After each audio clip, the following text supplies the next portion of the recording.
जितनी भी नफरत, जितनी भी हिंसा ये करेंगे, हम हिंदुस्तान को छोड़ेंगे। और इसके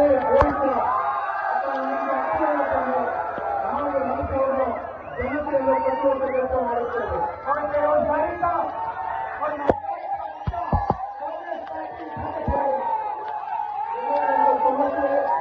ಮತ್ತು ಜನರ ಸಮಸ್ಯೆಗಳ ಕಾಂಗ್ರೆಸ್ ಪಕ್ಷ ತನ್ನ ಎಲ್ಲ ವೇದಿಕೆಗಳಲ್ಲಿ ತೆಗೆದುಕೊಳ್ಳುವುದಿಲ್ಲ. आप कितनी दूर से चले, बारिश में आप आज यहाँ खड़े हो, आप सबका दिल से बहुत बहुत धन्यवाद।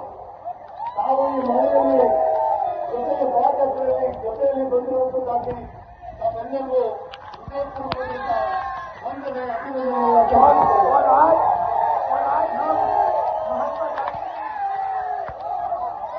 और लाल बहादुर शास्त्री को याद करते हैं। ಇವತ್ತು ಗಾಂಧಿ ಜಯಂತಿಯ ದಿನ ಮತ್ತು